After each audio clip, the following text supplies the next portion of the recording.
महागठबंधन में सीएम और deputy CM के चेहरे का ऐलान हो गया, लेकिन अब चर्चा मुस्लिम फेस को लेकर शुरू हो गई। इलेक्शन ब्रेकिंग, महागठबंधन के घटक दल कांग्रेस पार्टी के नेता कह रहे हैं कि बिहार के अंदर 18 से 19% मुसलमान है, तो क्यों नहीं बनना चाहिए मुस्लिम डिप्टी सीएम। और इसे लेकर नई डिमांड देखिए कांग्रेस के राशिद अल्वी ने यहां पर की है। इससे पहले पप्पू यादव और कांग्रेस के दूसरे नेता मुस्लिम डिप्टी सीएम की बात यहां पर कह चुके हैं। ऐसे में अब ये जो सुर है और भी ज्यादा सियासी तौर पर सामने आ रहे हैं, जहां पर डिप्टी सीएम के फेस को लेकर अब ये रार तकरार कही जा सकती है कि बहुत खुलकर यहां सामने आ रही है। तेजस्वी यादव का हालांकि बीजेपी पर देखिए तीखा हमला सामने आया है, लेकिन इस बीच कांग्रेस के नेताओं ने मुस्लिम चेहरे की डिमांड यहां पर कर दी है।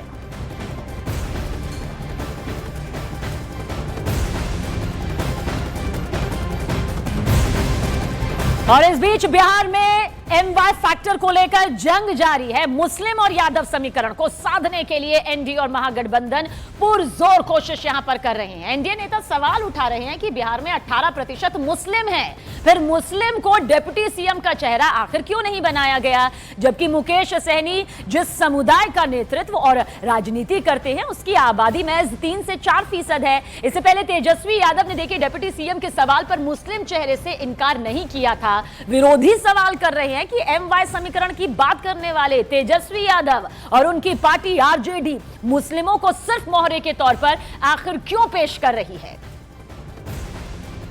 जब ये लोग सामाजिक न्याय की बात करते हैं, उन मुसलमानों को इन्होंने सिर्फ और सिर्फ वोट बैंक बना के रखा जिनका इस्तेमाल दशकों से किया और बदले में आज तक उनके लिए कभी कुछ नहीं किया। व्यवस्था का हिस्सा जब उनको बनाने की बात आएगी तो कभी ये लोग मुसलमानों को या समाज के अल्पसंख्यक वर्ग को ये लोग कभी आगे नहीं करेंगे। पर हाँ, जब जब वोट बैंक लेने की बात आएगी तो कभी मोदी जी के नाम का डर दिखा के, कभी एनडीए के नाम का डर। वोट मुसलमानों का आपको लेना है तो मुस्लिम सीएम तो देना चाहिए ना इनको। वो नहीं दे रहे हैं, बताइए कितनी ज्यादती है मुसलमानों के साथ। दे दीजिए ओसामा साहब को। एकदम बिल्कुल मुसलमानों के सबसे बड़े चेहरे हैं ओसामा साहब। पूरे देश में मैसेज जाएगा मुसलमानों में कि देखो हमने ओसामा साहब को बनाया। फिर कांग्रेस पार्टी दाऊद इब्राहिम के बेटे को ही बना दे महाराष्ट्र में मुस्लिम सीएम, डिप्टी सीएम। मैसेज जाएगा, मैसेज मुसलमानों के बीच में तो यही मैसेज देते रहते ना ये।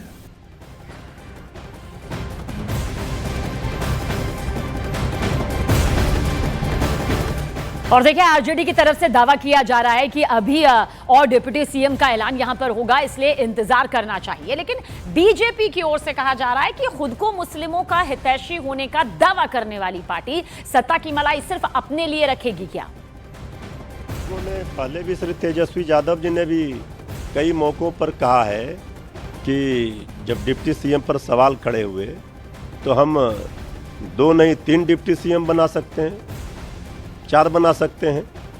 ये तो सरकार हमारी बनेगी और इसका सभी जो महागठबंधन दल के नेता हैं सब लोगों ने इस पर स्पष्ट अपनी राय रखी है। क्यों नहीं, आप तो कहते हैं मुस्लिम समाज के बहुत ही समर्थक हैं, तो आप लोग आपस में बांट लिए पद, और मुस्लिम समाज को तो आपने कल्पना में भी नहीं दिया है। तो सब काल्पनिक आप लोगों का, लेकिन कल्पना में भी नहीं दे रहे हो वो मुस्लिम समाज अब शायद ही महागठबंधन से बंधे। प्रधानमंत्री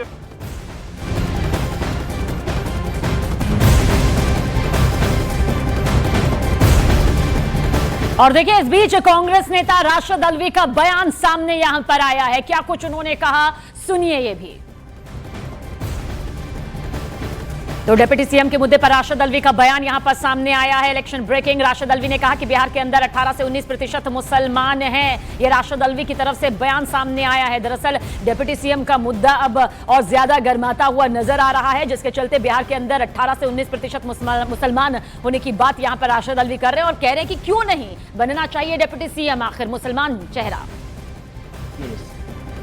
सवाल ये है कि बिहार के अंदर जब एक डिप्टी चीफ मिनिस्टर का ऐलान हो गया तो मुसलमान का क्यों नहीं होना चाहिए। सबसे बड़ी ताकत है बिहार के अंदर, 18-19% मुसलमान है बिहार के अंदर। और मुझे यकीन है कि आरजेडी इस बात का ऐलान करेगी, इंडिया इस बात का ऐलान करेगी। ज़्यादा बेहतर है कि इलेक्शन से पहले ही इसका ऐलान कर देना चाहिए। और देखिए, कांग्रेस ने अपनी दखल रखने वाले पप्पू यादव भी अब खुलकर यहां पर कह रहे हैं महागठबंधन में मुस्लिम सीएम या डिप्टी सीएम का फेस होना चाहिए, लेकिन आरजेडी मुस्लिम चेहरे को लेकर अभी और इंतजार करने के लिए कह रही है। महागठबंधन दर में एक ईवीसी में वादा करता हूं, हर कीमत पर जब मेरी सरकार बनेगी तो एक मुसलमान डिप्टी सीएम होगा। पप्पू यादव ये वादा करता है आपको, हर कीमत पर आप इस व्यक्ति को जिता के भेज दो।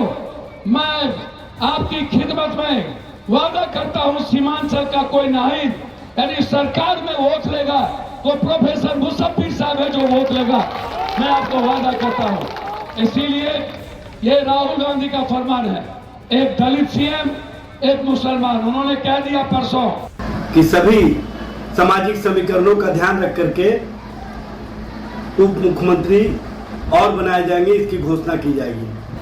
और इंडिया महागठबंधन के समन्वय समिति में सभी बातों की चर्चा हो चुकी है और सभी बातों को तय कर लिया गया है। समय आने पर सारी बातें सामने आ जाएंगी और नेता प्रतिपक्ष और इंडिया महागठबंधन समन्वय समिति के चेयरमैन तेजस्वी प्रसाद यादव जी ने कहा है कि हर वर्गों, हर लोगों के साथ न्याय होगा। महागठबंधन के लोग, कांग्रेस हो या आरजेडी, सभी जितनी जिसकी संख्या भारी उसकी उतनी हिस्सेदारी की तो बात करते हैं, लेकिन जब टिकट की बारी आती है, पद की बारी आती है, रिप्रेजेंटेशन देने की बारी आती है, सबसे पहले परिवार फर्स्ट हो जाता है। तो ये तो कहीं ना कहीं मुस्लिम कम्युनिटी के लिए आप लोगों का दोहरा चरित्र है। इसलिए मुस्लिम कम्युनिटी भी इस बार समझ गया है कि आप वोट मुसलमान का, राज किसी परिवार का नहीं चलेगा।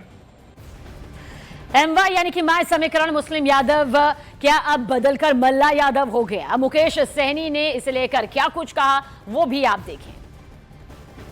कहा कि पार्टी जो है सभी जाति सभी धर्म के लिए है, हम सभी के लिए, किसी जाति एक जाति विशेष के लिए नहीं है और हम राज्य के 13 करोड़ जनता के लिए हम समर्पित है, उनके लिए काम करने के लिए बैठे हैं। और ये पद जो है मेरा जागीर नहीं है, अगर डिप्टी सीएम भी बनता तो ये मेरा जागीर नहीं है, एक व्यवस्था है, उस पर बैठकर और वहां पे रहकर डिसीजन लेने का एक सुविधा है, वहां पे बैठकर हम काम करने के लिए है। और देखिए, महागठबंधन साझा चुनावी घोषणा पत्र जारी करेगा। कल पटना में शाम 4:30 बजे महागठबंधन की प्रेस कॉन्फ्रेंस होगी जिसमें महागठबंधन साझा घोषणा पत्र जारी करने जा रहा है। इस दौरान महागठबंधन की तमाम बड़ी पार्टियों के टॉप नेता एक मंच पर मौजूद रहेंगे। कल महागठबंधन अपना मैनिफेस्टो जारी करेगा और यह साझा मैनिफेस्टो है, यानी कि 5 साल की वो रूपरेखा जो बिहार की जनता के लिए महागठबंधन कल घोषणा पत्र के तौर पर सामने रखने जा रहा है, क्योंकि उम्मीदवार अब चुनावी मैदान में है जिनके लिए वोट मांगे जा रहे हैं। लेकिन इस बीच घोषणा पत्र जो हर पार्टी अपनी तरफ से जनता की दिशा और दशा के लिए यहां पर लाती है, राज्य के विकास के लिए लाती है, वो कल महागठबंधन की तरफ से जारी किया जाएगा। और ये साझा घोषणा पत्र है, यानी कि मिलकर एक ऐसा घोषणा पत्र यहां पर बिहार की जनता के लिए कल 4:30 बजे शाम को जारी होता हुआ नजर भी आएगा, जिसमें महागठबंधन के बड़े नेता शामिल होंगे।